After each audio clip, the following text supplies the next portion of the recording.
우리가 사는 이 시대는 너무나 세상과 친근한 세대에 우리 교회가 존재하고 크리스찬들이 살고 있습니다. 예수님이 죽었습니다. 돌아가셨습니다. 처형당하였습니다. 그것이 현실이고 현실을 결정짓는 하나님의 위대한 사건이었습니다. 그런데 세상만 바라보며 사는 사람들에게는 예수 그리스도의 죽음이 판타지처럼 들리게 됩니다. 예수 그리스도의 죽음을 처음 본 어떤 신문의 리포터가 있다고 치면 그의 죽음을 가만히 연구해보고 나서 그의 죽음 뒤에는 세 사람의 배후 세력이 있다라고 생각을 할 것입니다. 첫 번째는 가야바라는 사람입니다. 가야바는 종교 지도자들을 대표하는 대제사장으로 가야바와 그 종교 지도자들이 없으면 예수는 죽지 않습니다. 다른 사람들은 별 상관하지 않습니다. 이 사람들이 죽이려 했기 때문에 죽게 됩니다. 마태복음 26장에 보면은 예수께서 이 말씀을 다 마치시고 제자들에게 이르시되 너희가 아는 바와 같이 이틀이 지나면 유월절이라 인자가 십자가에 못 박히기 위하여 팔리리라 하시더라. 당신의 죽음을 알고 있다. 여기도 나옵니다. 그때에 대제사장들과 백성의 장로들이 가야바라 하는 대제사장의 관정에 모여 예수를 흉계로 잡아 죽이려고 의논하되 말하기를 밀란이 날까 하노니 명절에는 하지 말자 하더라. 당시에는 정치와 종교와 사회와 문화 이런 것을 따로 떼어 생각하는 시대가 아니었습니다. 이 종교 지도자들이 다스리는 산헤드린으로 최고 권력자들입니다. 거기서의 수장인 이 가야바라는 사람, 또 그의 장인인 안나스라는 사람, 이 그룹이 존재하지 않으면 예수는 죽지 않습니다. 그런데 이 사람들이 꾀를 부리고 있습니다. 두 번째 예수의 죽음을 생각했을 때 그 배후 세력이다. 누가 이렇게 표현을 한다면 두 번째 사람은 가룟 유다입니다. 이 사람은 내부 고발자입니다. 배신자입니다. 누가복음 22장 3절에 보면 12 중에 하나인 가룟이라 부르는 유다에게 사탄이 들어가니 이에 유다가 대제사장들과 성전 경비대장들에게 가서 예수를 넘겨줄 방도를 의논하며 그들이 기뻐하여 돈을 주기로 언약하는지라 유다가 허락하고 예수를 무리가 없을 때에 넘겨줄 기회를 찾더라. 지난주에 우리는 최후의 만찬을 보았습니다. 최후의 만찬에 12제자만 있었던 것이 아니라 보이지 않는 다른 참석자가 하나 더 있었는데 그것은 사탄이었습니다. 요한복음 13장 26절에 보면 예수께서 대답하시되 내가 떡 한 조각을 적셔다 주는 자가 그니라 하시고 곧 한 조각을 적셔서 가룟 시몬의 아들 유다에게 주시니 조각을 받은 후 곧 사탄이 그 속에 들어간지라. 이에 예수께서 유다에게 이르시되 네가 하는 일을 속히 하라 하시니 30절에 유다가 그 조각을 받고 곧 나가니 밤이러라.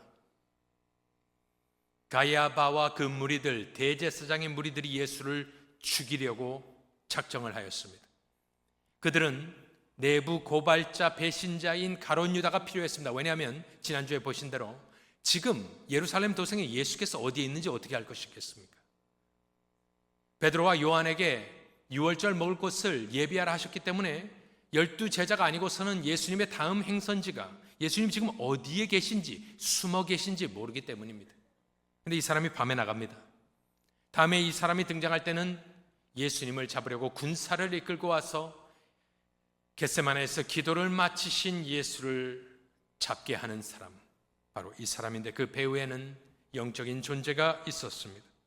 마지막으로 예수의 죽음을 가능하게 했던 사람, 첫 번째는 가야바, 두 번째는 가룟 유다, 세 번째는 본디오 빌라도입니다.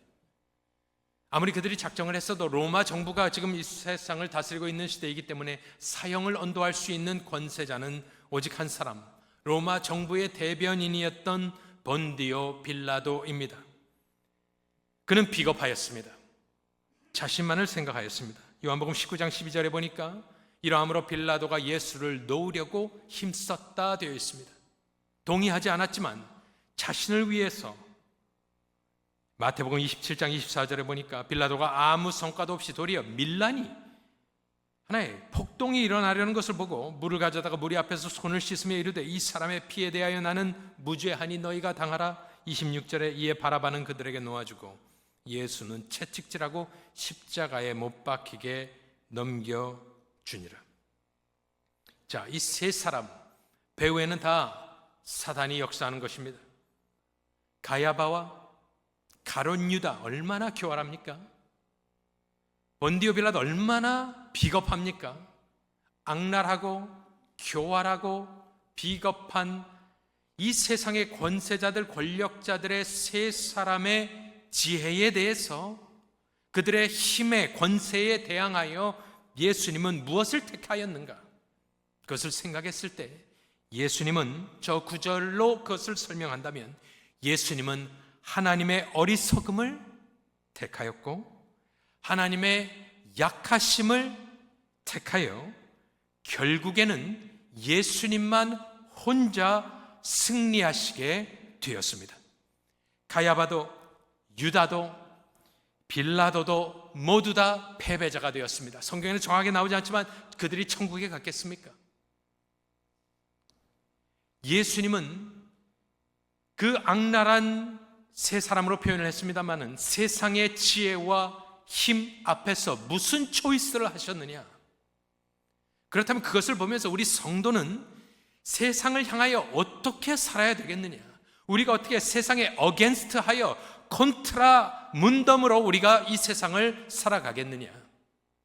저는 우리가 예수님 가신 길을, 예수님이 택하신 그 초이스를 하여 이 세상을 정복하고 다스리며 승리하기를 원하는 것입니다.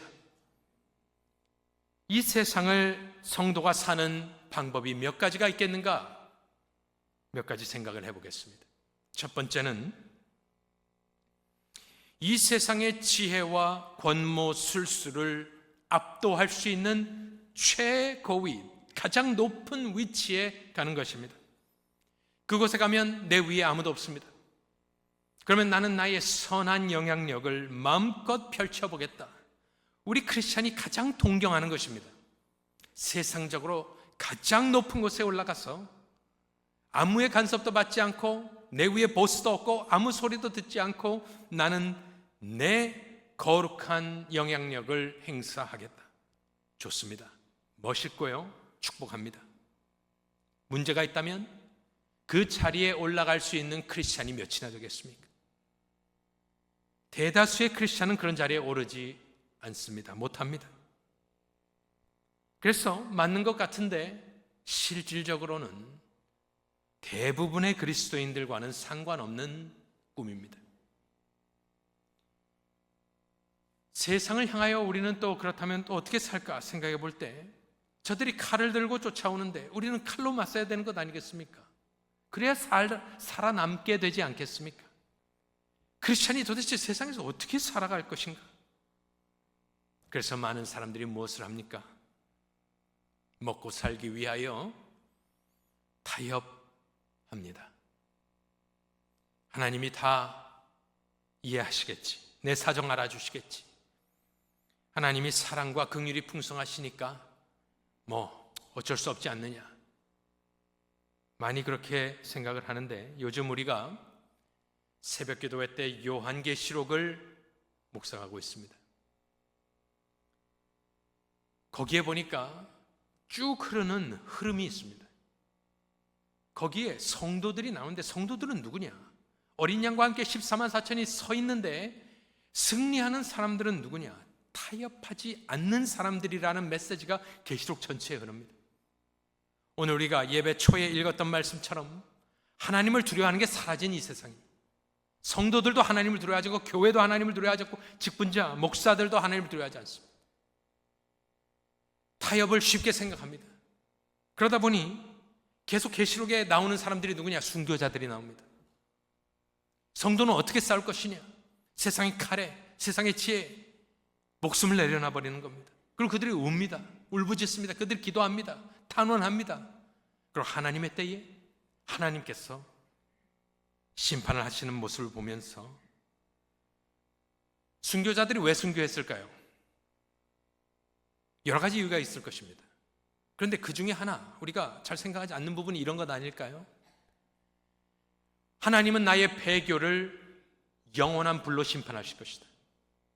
차라리 내가 여기서 죽는 것이 낫지, 영원히 불못에 빠지거나 영원히 하나님의 진노와 심판에 빠지는 것, 그거보다 차라리 죽는 것이 낫지 않냐? 그래서 죽었던 거 아닐까요?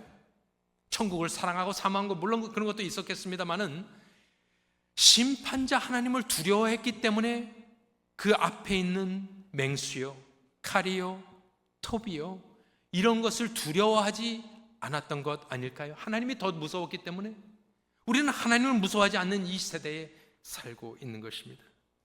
여러분들, 우리가 어떻게 살아야 될 것인가? 가만히 지금 말씀들을 보니까 예수님은 자신을 옥죄어 오는 그 상황 가운데 세상과 타협하지 않았습니다. 정치인들을 활용하지 않았습니다. 선동가가 되어서 자신을 따르는 무리들과 봉기를 일으켜 목숨을 부지하지 않았습니다. 그가 택한 길은 무슨 길이냐? 지금 성경에 나온 여러 사람들처럼 예수님이 가신 길은 하나님의 어리석음을 택하였고 하나님의 약하심을 택하였습니다. 그런데 승리할 수 있었던 것은 하나님의 어리석음이 사람보다 가야바요, 유다요, 빌라도의 지혜보다, 하나님의 어리석음이 그들의 지혜보다 지혜로웠고, 하나님의 약하심, 예수님은 발가벗겨져 십자가에 정말 비참하게 희생자처럼, 빅tim처럼 돌아가셨습니다. 인간적으로 생각하면. 그런데 그의 약하심이, 하나님의 약하심이 사람보다, 사람이 얼마나 무섭고 두렵습니까? 하지만 하나님의 그 약하심이 세상을 이기고 사람의 강함을 부시고 예수 그리스도는 승리하는 것을 볼 때에 저는 성도가 그렇게 살아야 되는 것 아닌가 생각하게 되었습니다.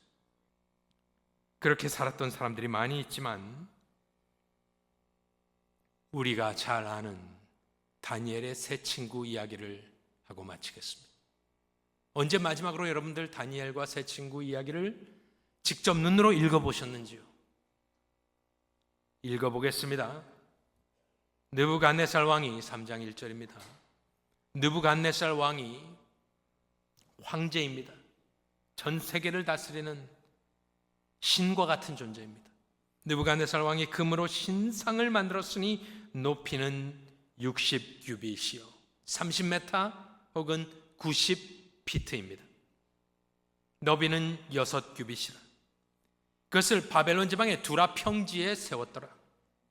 느부갓네살 왕이 사람을 보내어 총독과 수령과 행정관과 모사와 재무관과 재판관과 법률사와 각 지방 모든 관원을 느부갓네살 왕이 세운 신상의 낙성식에 참석하게 하며 그 세상에 그 당시에 유명했던 사람들, 권력자들을 다 불러 모았습니다. 3절에 예, 각 지방의 모든 관원이 느부갓네살 왕이 세운 신상의 낙성식에 참석하여 느부갓네살 왕이 세운 신상 앞에 서니라.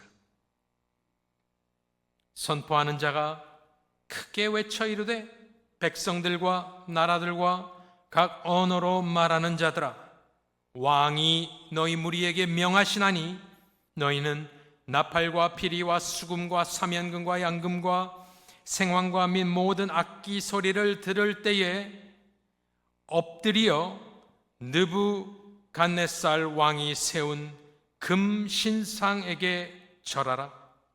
누구든지 엎드려 절하지 아니하는 자는 즉시 맹렬히 타는 풀무불에 던져 넣으리라 하였더라.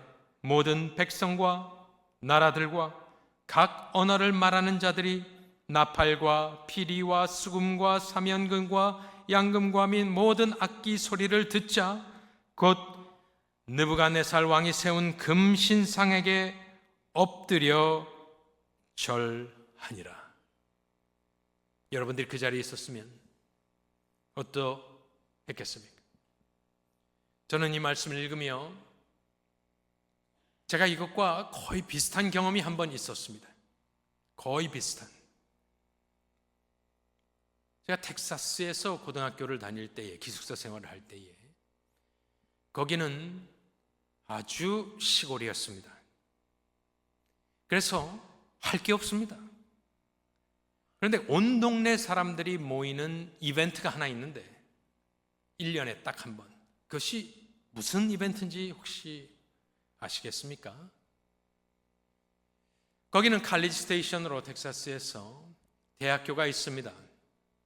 텍사스 A&M이란 학교가 있는데 거기에 풋볼 팀이 남쪽에는 풋볼 팀들이 다 잘하죠. A&M 풋볼 팀이 잘합니다. 애기스라고 부르는데 풋볼 시즌이 시작하기 전에 그것을 응원하기 위하여 온 동네 사람들 얼럼나이 해서 수천 명이 모이는데 스타디움에 모이지 않습니다. 어디 평지에 모여서, 여러분들 bonfire라고 혹시 들어보셨습니까? bonfire. 보통은 이렇게 작게 이렇게 모닥불을 피우는 것인데 그들이 하던 bonfire는 어떤 bonfire였냐면은 나무를요, 큰 나무들을 끊어옵니다. 지금 한 요 정도 사이즈일 겁니다. 30m 정도 되는 나무들을 엄청나게 쌓아놓습니다. 그리고 그걸 페퍼랄리처럼 랠리를 하는 거예요. 그래서 시작 전에 가는데 기숙사, 그 사감이, 우리 재밌는 거 있는데 한번 가보겠느냐. 그래서 할 게 없으니까 간다 했습니다. 밴을 타고 갔는데 수천 명이 모이니까 파킹할 데가 없어요. 멀리 다 파킹하고 걸어가니까 진짜 이 두라 평지처럼 평지가 나옵니다. 엄청나게 큰 평지에 딱 가서 보니까 이게 90년대 중반쯤입니다. 엄청나게 큰, 보도 한 번도 본 적 없는 나무들이 쌓여 있습니다. 그래서 이게 뭐 하는 데인지 이거 뭐 하는 거냐 그랬더니 이제 거기다가 불을 지피고 막 이렇게 하는 거래요. 그 필드에 정말 수천 명이 모였는데 불 붙이기 전입니다. 저녁 때쯤 가요. 그런데 가는데 막 음악 소리가 납니다. 이 상황과 거의 비슷합니다. 그런데 불 지피기 전에 하는 딱 하나의 의식이 있는데 음악이 딱 멈추고 나서 마이크를 잡은 사람이 뭐라 그러냐면은 절을 하라고 합니다. 여러분들 이 말이 안 믿기시겠지만 나중에 예배 다 끝나고 텍사스 A&M bonfire 한번 찾아보세요. 봐야 제가 무슨 말 하는지 압니다. 지금은 전화기 꺼내지 마시고. 그 어둑어둑해지는데 음악이 막 있다가요, 음악이 쫙 끊기고 갑자기 바우 다운을 하라고 합니다. 그때 어떻게 됐냐면은 저는 이게 뭔지도 모르니까 저랑 이제 한국 후배가 딱 있는데 수천 명이 절을 합니다. 근데 그 광경을 한번 보셔야 돼요. 혼자서 이렇게 하는 것과 수천 명이 그 필드에 있는데 엎드리는 것과 다릅니다. 딱 엎드리는데 90도로 엎드려서 제 기억으로 거의 한 30초 정도 있어요. 조용히. 그때 제가 어떻게 했냐면은 저는 다니엘이고 아무것도 몰라요. 근데 제가 알았던 것은 나는 교회 다니는 크리스찬이다, 이 정도는 알았습니다. 그래서 안 엎드렸어요. 버텼습니다. 그리고 제 옆에 있는 한국 우리 후배를 향해서 야, 엎드리지 마 그랬어요. 그래서 수천 명이 엎드려지는데 저랑 그 두 명만 꼿꼿이 서 있었습니다. 그거 굉장히 힘듭니다. 그래서 옆에 있는 사람 야, 빨리 엎드려 하는데 그냥 가만히 있었습니다. 이런 상황이 이게 도대체 무슨 상황인가? 얼마나 부끄럽고 이게 도대체 무슨 상황인가? 나 혼자 거기 그때 동양인들 많이 없을 때에 나랑 내 후배만 꼿꼿이 서 있었던 것이 기억이 납니다. 그런 상황입니다. 이제는 목숨이 달아나는 상황입니다. 그 다음을 읽어보겠습니다. 모든 백성과 나라들과 그 사람들이 절하고 나서 8절에 그때에 어떤 갈대아 사람들이 나와 유대 사람들을 참소하니라. 그들이 느부갓네살 왕에게 이르되 왕이여 만수무강하옵소서. 왕이여 왕이 명령을 내리사 악기 소리를 듣거든 엎드려 금신상에게 절할 것이라. 누구든지 엎드려 절하지 아니하는 자는 맹렬히 타는 불물불 가운데 던져 넣음을 당하리라 하지 아니하셨나이까. 이제 유다 사람 사드락과 메삭과 아벳느고는 왕이 세워 바벨론 지방을 다스리게 하신 자이거늘 왕이여 이 사람들이 왕을 높이지 아니하며 왕의 신들을 섬기지 아니하며 왕이 세우신 금신상에게 절하지 아니하나이다. 느부갓네살 왕이 노하고 분하여 사드락과 메삭과 아벳느고를 끌어오라 말하며 드디어 그 사람들을 왕의 앞으로 끌어온지라. 느부갓네살이 그들에게 물어 이르되 사드락 메삭 아벳느고야, 너희가 내 신을 섬기지 아니하며 내가 세운 금 신상에게 절하지 아니한다 하니 사실이냐? 그들을 사랑하였던 것 같습니다. 기회를 주는 겁니다.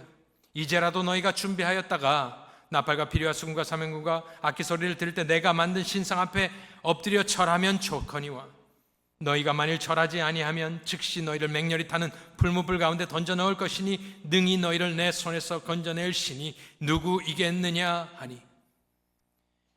세상 최고의 권력자입니다. 누가 이 사람들을 구해주겠습니까? 사드락과 메삭과 아벳느고가 왕에게 대답하여 이르되, 여기서 가장 통쾌한 말을 하지 않습니까? 느부갓네살이여, 우리가 이 일에 대하여 왕에게 대답할 필요가 없나이다. 아니, 이걸 뭐하러 물어봅니까? 아니, 뭐 말을 하라고 합니까? 굳이 내 입으로 설명을 해야 됩니까? 그 말입니다. 아니, 뭐 다 알면서 물어보십니까? 왕이요, 우리가 섬기는 하나님이 계시다면 우리를 맹렬히 타는 풀무불 가운데서 능히 건져내시겠고 왕의 손에서도 건져내시리이다. 그리 아니하실지라도 왕이여, 우리가 왕의 신들을 섬기지도 아니하고 왕이 세우신 금신상에게 절하지도 아니할 줄을 아옵소서. 이것이 교회의 고백이 되어야 될 줄로 믿습니다. 너무나 많은 우리들이 타협하고 엎드리는데 그거 좋은 것 아닙니다. 하나님 기뻐하지 않습니다. 그 복잡한 상황 가운데 이 세 친구들은 무엇을 생각했을까요? 나의 미래, 나의 가족, 나의 위치, 나의 연금, 나의 권세, 나의 젊음, 나의 인생.